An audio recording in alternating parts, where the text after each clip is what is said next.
Have you ever felt like no matter how hard you try, your strategies for dealing with emotions just don't work anymore? Maybe distraction or suppression helped for a while, but now they seem insufficient. The truth is, ignoring our emotions can actually make things worse in the long run. In this video, you will discover why your coping skills might be failing and, more importantly, how to process your emotions in a healthy way for a more balanced and meaningful life. Stay until the end and subscribe to the channel for more emotional health tips. Emotions, whether considered positive or negative, play a crucial role in our lives.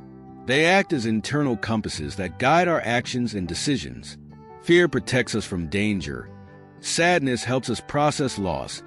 Guilt encourages us to correct mistakes, and love strengthens our connections. However, not all emotions we experience are pure.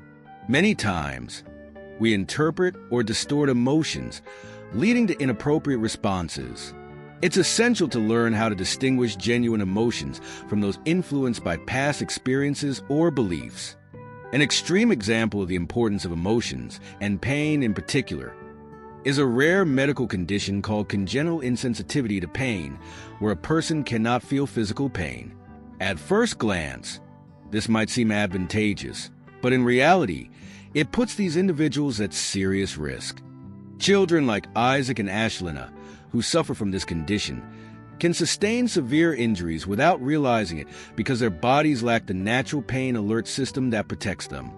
Just as physical pain warns us of danger and prevents further injury, emotions serve a similar function in our psychological well-being. They act as signals that something needs attention or change. When we try to ignore or suppress them, we risk injuring our emotional health without realizing it. Therefore, understanding emotions as tools for protection and adaptation is the first step toward managing them better. When faced with difficult emotions, we often turn to traditional coping strategies such as distraction, suppression, or even avoidance. In the short term, these approaches may seem effective, providing temporary relief. However, over time, they fail to offer a sustainable solution. On the contrary, they can make things worse. Suppressing emotions can be compared to pushing down a spring. The more pressure we apply to ignore them, the more forcefully they may resurface when we least expect it. Studies show that suppressing emotions like anger or sadness is linked to increased levels of stress, anxiety, and even physical issues such as chronic pain and insomnia. The key to lasting change is addressing emotions at their root. Instead of running from them, we should learn to recognize, accept, and understand them. Effective strategies include practicing mindfulness, which allows us to observe emotions without judgment, and developing emotional intelligence, which helps us handle feelings in a healthier way. For example, imagine someone dealing with anxiety by constantly distracting themselves with social media or excessive work. While this strategy might work momentarily, the anxiety will persist because the underlying cause hasn't been addressed. Instead, exploring what triggers the anxiety, such as deep-seated fears or insecurities, is the path to true emotional transformation. Anger is often seen as a negative emotion, but in reality, it can be extremely useful when understood and directed in the right way. It acts as an alert signal, indicating that something is bothering us, our boundaries have been crossed, or we perceive an injustice. Instead of suppressing or exploding, we can learn to manage it assertively and constructively. For example, imagine feeling angry because someone at work overlooked your efforts. This feeling can indicate that you value recognition and want to be treated with respect. Instead of reacting impulsively, an effective approach would be to reflect on the situation, assess whether your anger is proportional, and decide how to express your feelings respectfully and assertively. Another important point is that anger is often a secondary emotion, meaning it might be masking deeper feelings such as fear, sadness, or frustration.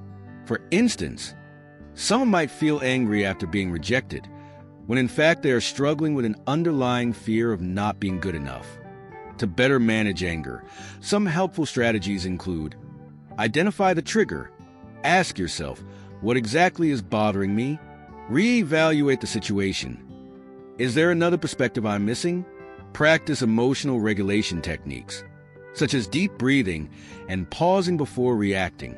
Express anger in a healthy way. Communicate directly without aggression and propose constructive solutions. When we start seeing anger as an ally rather than an enemy, it can become a powerful tool for driving positive changes in our lives. There are times when we can't change the circumstances that trigger our emotions. Situations like the loss of a loved one, a financial crisis, or health problems can generate intense feelings that cannot be resolved immediately. In these cases, trying to suppress or avoid emotions can lead to emotional exhaustion. The healthier alternative is to find active peace, meaning accepting emotions without resistance, but also without letting them take control. This involves allowing yourself to feel sadness, frustration, or fear while still seeking ways to move forward. A useful strategy is to connect with personal values, as they can provide guidance when direct action is not possible. For example, during work-related uncertainty, instead of worrying excessively about factors beyond your control, you can focus on values like resilience and growth, using the time to develop new skills. Additionally, practices such as journaling, meditation, and seeking social support can help process difficult emotions more effectively. Sharing feelings with friends or professionals can lighten the emotional load and provide new perspectives on the situation. The key is understanding that some emotions don't need to be fixed, but rather experienced and understood. Creating space for these emotions without judgment allows them to follow their natural course, making the coping process healthier and more sustainable. Many times, we experience intense emotions without fully understanding where they come from. This happens because emotions can build up over time, making it difficult to pinpoint their true origin. Unresolved past situations, traumatic experiences, or even small daily frustrations can blend together, creating an emotional whirlwind that's hard to decipher. For instance, persistent anxiety might not be directly related to your current job, but could stem from past experiences of rejection or insecurity. When we don't investigate these roots, we often react disproportionately to situations, making healthy coping more challenging. It's important to recognize that not all emotions require an immediate solution. Some are simply natural parts of life, such as feeling sadness after the end of a chapter or anxiety in the face of new opportunities. Instead of trying to fix these emotions, we should embrace them as part of human growth. To identify the root of emotions, you can ask yourself, when was the first time I felt something like this? What thoughts are associated with this emotion? Is this feeling connected to past experiences? Exploring secondary emotions can also reveal deeper feelings. For example, constant irritability might be masking exhaustion or emotional overload. Practicing self-awareness through techniques like emotional journaling or therapy can help clarify these connections, allowing us to approach our emotions more consciously and effectively. Everyone deals with emotions in their own unique way. While some people are naturally more sensitive and react intensely to everyday situations, others take a more rational and controlled approach. These differences are influenced by various factors, such as genetics, life experiences, and family environment. For example, an anxious person may have a biological tendency to perceive threats more intensely, while a more resilient individual might approach challenges with greater objectivity. Neither approach is right or wrong. Both have their advantages and challenges. The key is to recognize and respect these differences without judgment. In society, we are often led to believe that certain emotions are good or bad, and that being emotionally sensitive is a weakness. However, emotional diversity is essential for a balanced world.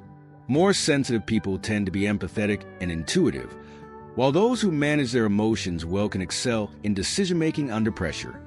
It is crucial to avoid labeling and instead learn how to work with your own emotional sensitivity. Some strategies to better navigate these differences include self-awareness. Accept your level of sensitivity and understand your emotional limits. Emotional self-regulation.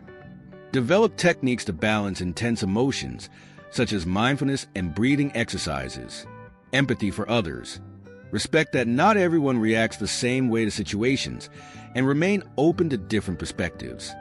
By understanding and embracing your emotional sensitivity, you can turn it into a valuable asset, allowing emotions to be experienced in a more balanced and productive way. Emotions don't exist just to make us feel good or bad.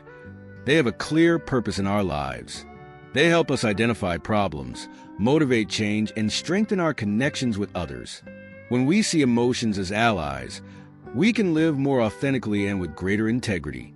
For example, sadness can signal that something needs attention and self-care, while joy encourages us to seek more meaningful experiences. Instead of fighting emotions or trying to eliminate them, we can use them as tools to guide us toward a life more aligned with our values and goals. Living with emotional integrity means accepting emotions as a natural part of the human experience and using them to make more conscious decisions that align with who we truly are. Rather than ignoring anxiety when facing an important decision, we can explore it to better understand our fears and expectations. A practical way to apply this is by asking yourself, what is this emotion trying to tell me? Is it aligned with my values and life goals? How can I respond to this emotion in a healthy way? When we start seeing emotions as valuable resources rather than obstacles, we can make wiser decisions, strengthen relationships, and build a more meaningful life. Therefore, exploring your emotions and understanding their purpose is essential for personal growth. Remember, emotions are not your enemies. They are powerful tools for living with purpose and integrity. As we've seen throughout this video, emotions play a fundamental role in our lives. They act as compasses, guiding us in decision-making, helping us face challenges, and building healthier relationships. However, when we don't understand or ignore our emotions, our coping strategies can backfire, leading to greater suffering in the long run. Learning to process emotions in a healthy way involves recognizing their function, exploring their origins, and adopting effective strategies such as acceptance and self-awareness. Remember, all emotions, whether pleasant or challenging, serve a purpose and can be used as tools for a more balanced and meaningful life. Now it's your turn. Share in the comments which strategy you use most to deal with your emotions and how it has worked for you. And if this video helped you, don't forget to like, share, and subscribe to the channel for more content on emotional health. See you next time.